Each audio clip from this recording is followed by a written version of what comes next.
Hey guys, this is Eliza from Dusk Reads and welcome back to my channel. Today I'll be talking about my most recent reads. Hold me close till I get up. Time is barely on. So I've got 6 books to talk about today, which are the books like I've most recently read. So first off, I'll talk about A Darker Shade of Magic by V.E. Schwab. So this one I rated 5 stars and I'm so happy I finally actually picked up this series.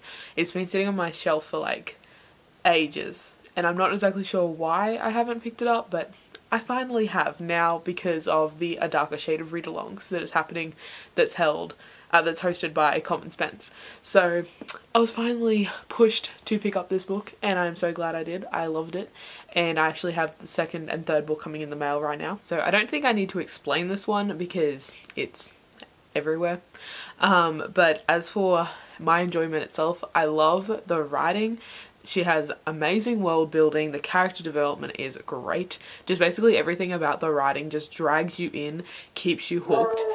There is a small amount of romance in this book which wasn't like too bad. I was okay with it. There was a lot of like building up to it and so I didn't feel that bad. Well, it's not that I felt bad about romance, it's like I didn't hate it. How about we go with that? That's my usual consensus when it comes to romances. This book has so much action, mystery, and there are so many twists and turns that will keep you so interested throughout the entire book. And I love the characters a lot. Lila, I don't know. I'm not exactly sure how to pronounce this one, but she is like sarcastic and it just reminds me so much of myself. And she also takes opportunities. She doesn't let people tell her what she can and can't do.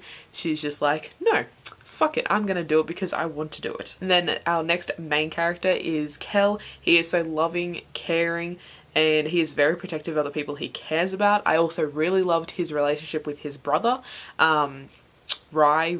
Rye, I'm not sure how to pronounce it. It's like Reese without an S. I'm not sure.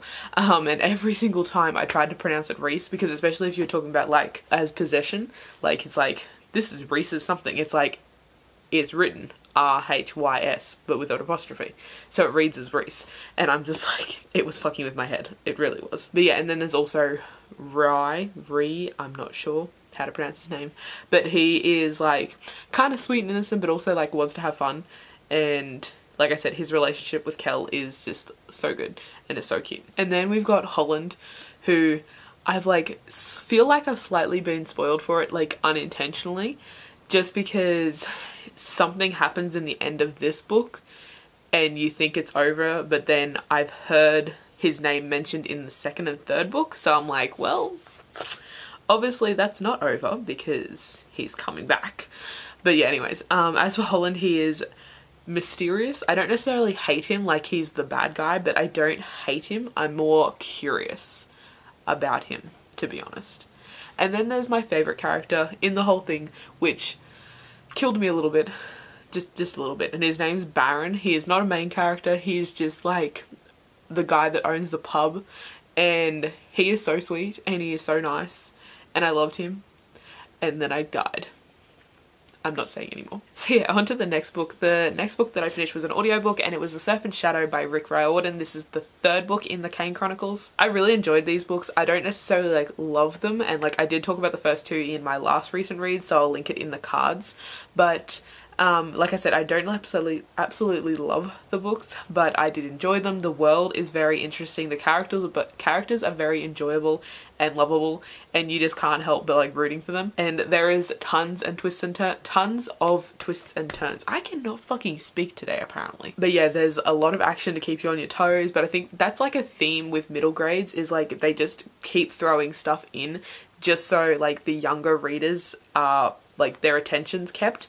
Like I feel like older readers, we concentrate a little bit more on the characters and the world and that type of thing, whereas the younger readers tend to concentrate more on what's happening. So I think that's why there's like tons of twists and turns in any middle grade. Okay, the next book I want to talk about is The Seven Husbands of Evelyn Hugo by Taylor Jenkins Reid. This one I did speak about a little bit in one of my reading vlogs. I'm not exactly 100% sure which one it is, but I'll try and link it if I can find it. This book, I rated it 4 stars. And I can't say that I loved it, but it was engaging. Let's go with engaging. That's a good word for it. it keeps you entertained and you like start feeling for the characters, even though like I don't generally care about contemporary stuff. Like I'm an avid fantasy reader, and I cared about the characters. I feel like I got a hair somewhere. Yeah, I felt like I cared about the characters, and like I cared what happened in some of the times. Like there were some things that were like shocking things that I was like, okay, but there was others I was like, holy damn. I don't know what I think about this book really, because like I did enjoy myself, but it's just not something like I can't say that I'd like reread it, or if there was a sequel I definitely wouldn't pick up a sequel, even though like it's kind of impossible to have a sequel just because of the book, like what happens in the book itself. But yeah, I don't know how I feel about this book, but yeah, I rated it 4 stars. And now as for trigger warnings, if there is any trigger warning you can think of, it's probably in this book. Just, you know, it probably is. I have a list. Let me read out my list, shall I? Just so if anyone was interested in trigger warnings, you can have them. If you don't want trigger warnings, or you don't want to be possibly spoiled about certain events that happen, then come back when the picture's gone off the screen. But the trigger warnings are domestic abuse, drink driving, deathly car accident, sexism, homophobia, racism, suicide, respiratory failure/emphysema, drugs, underage sex with someone that is overage, cheating, adultery, affairs, blackmail, abortion, rape, miscarriage, cancer, death of a spouse, death of a parent, death of a child, abuse, and alcohol abuse. So like I said, it's basically every trigger warning you could think of is in this book. Okay, so moving on to the next book. The next audiobook I read was Sabriel by Garth Nix. This is the first book in the Abortion series. I'm currently reading the second book. So this one I rated 3.5 stars. I can't say that I love it, but the world was interesting, and I can't really say that I was extremely engaged. And I feel like it's the same with the second one. Like it's just not wowing me as much as I thought it was going to be, and I'm just not invested in the characters or the world. I'm honestly thinking about swapping out, because I'm in a readathon right now. I'm in the Newt's edition of Magical Readathon, and I do have Sabriel, Lyriel, and Abortion as challenges. And I think I'm going to swap out Abortion just because I'm not into it. Like, I'll zone out so easily, like, when listening to this audiobook, whereas usually I'm like, if I'm typing or something, I'll stop typing and be listening, and I don't realize that I've stopped typing until, like, I kind of wake up to myself, whereas in this one, it's the opposite.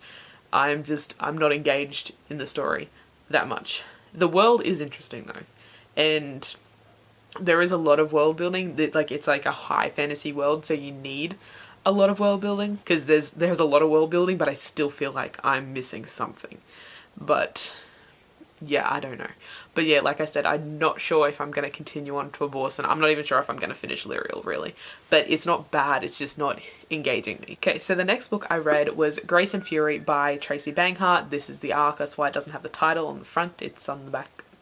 I don't know.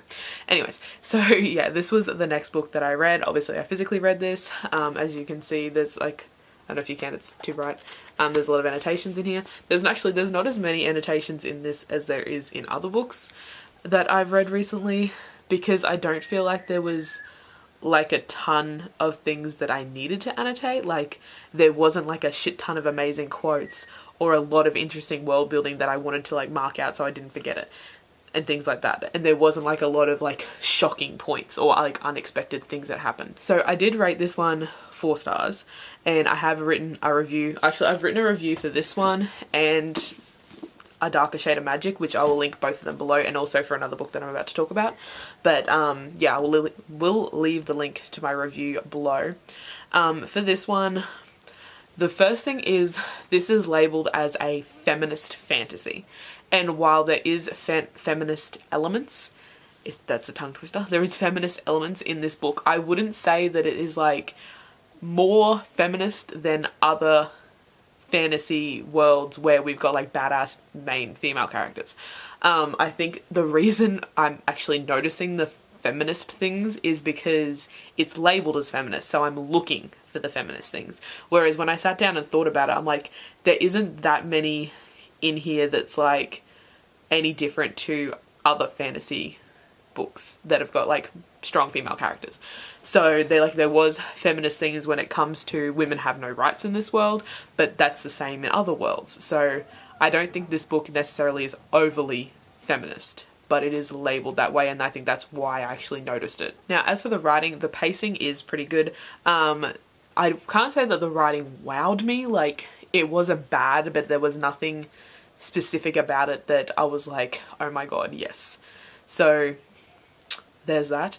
As for the world building, I do think the world building was very well done and very vivid. I could picture the castle and the island with the volcano on it and stuff like that. So there was that, but as for like just the rest of the writing, it was a little okay. Like, there was nothing amazing about it, and there was nothing horrible about it. Now, as for the plot, it was not predictable for the most part, but you did kind of like, you knew something was happening. Like, you get this off feeling and then something happens. So that's not exactly predictable. Like, I'm not predicting what is about to happen. I'm just like, I know there's something gonna happen. So yeah, I did enjoy the plot, and it was very fast paced. It was a quick read. It's only 270-ish pages. No, nearly 300 pages, 290 something.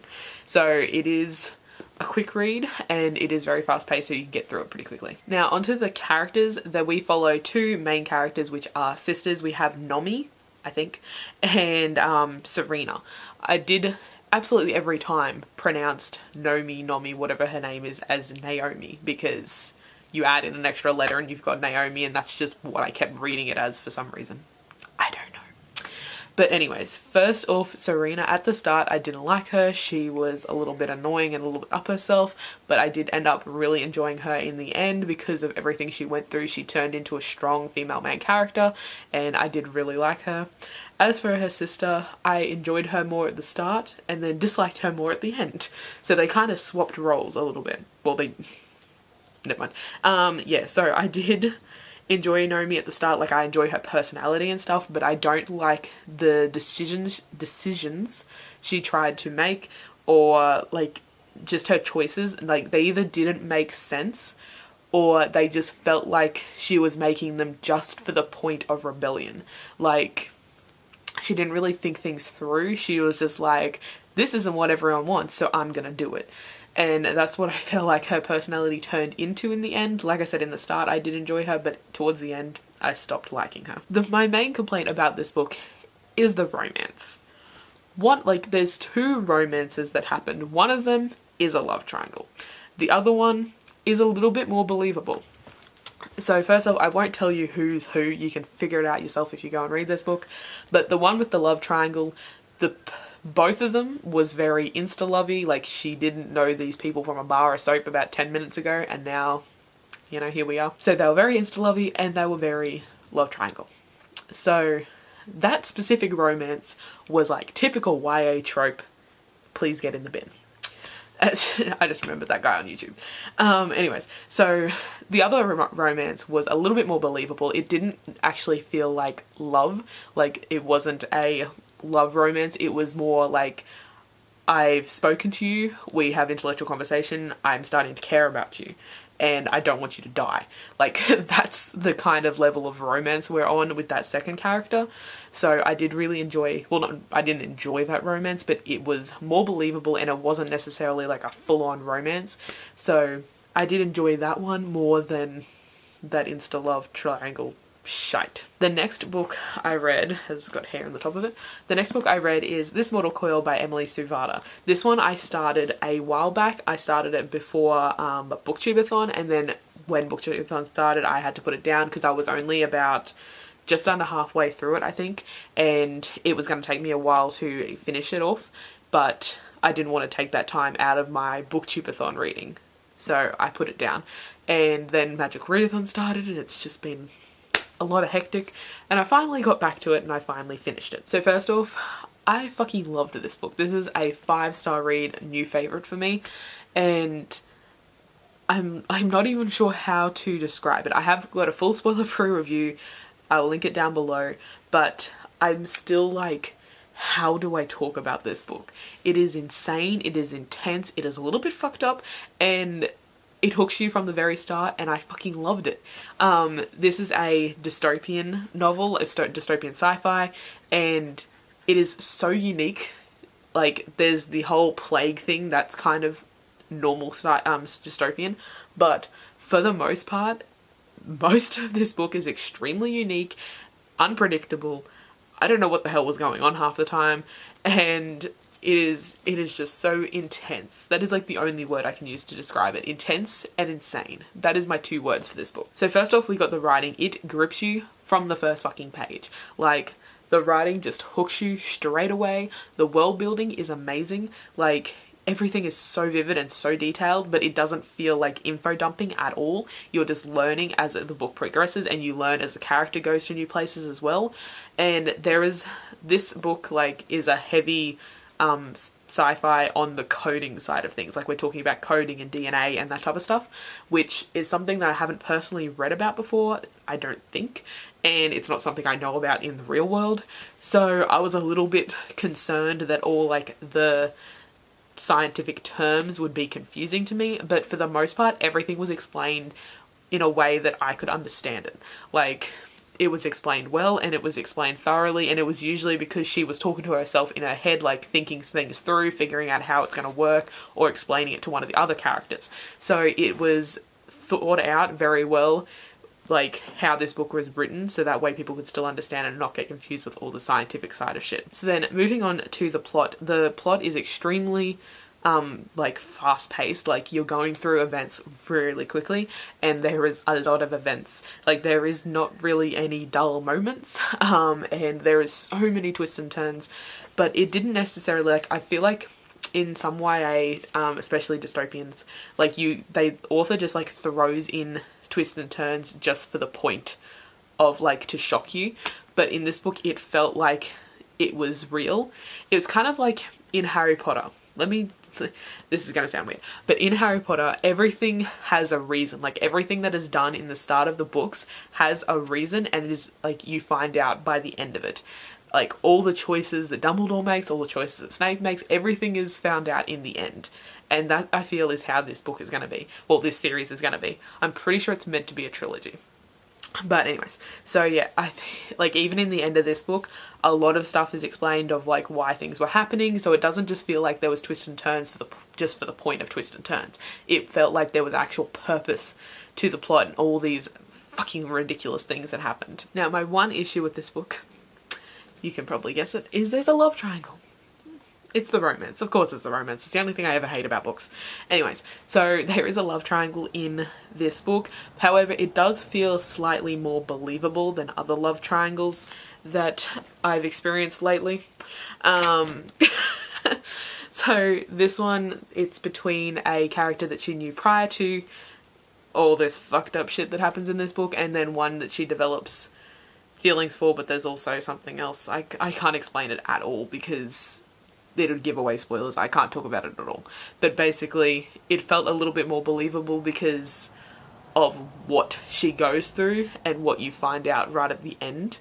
So I don't hate the fact that there is a love triangle in this book, because in her mind she's moving on, but in another, there's no way I can explain this. There's no way that I can vaguely explain this without putting spoilers in there somewhere. But I don't want to do that. So yeah, and outside of the main character, I can't really talk about the characters either, because their presence alone kind of spoils some things, and it's just go and read it. It's amazing. But I do love the main character for the most part. She is pretty resourceful and just like, you know, goes for it. She thinks about others before she thinks about herself, and she's just like a badass female main character. That's about it. But yeah, besides her, I can't really talk about the other characters without... I do want to mention Agnes. Is that her name? Yes, Agnes. I do really like Agnes. She is like an older lady that has been like keeping an eye on the main character when all this shit went down. And I do really like her. She's nice and sweet. She's like a sweet old lady, but would also shoot someone in the leg if she had to, you know? So yeah, that's all the books I've read recently. I'll be back in probably like another week or two to do my next recent reads, as I do read a fair few books. You're going to get a fair few recent reads videos, but at least this way I'm able to talk about my thoughts on the books and not just say, hey, I read this. I'm moving on because there's like 20 other books I need to talk about. So yeah, that's all for this video. If you enjoyed it, make sure you give it a like and subscribe, and I'll see you next time. We'll go through the wastelands, through the highway.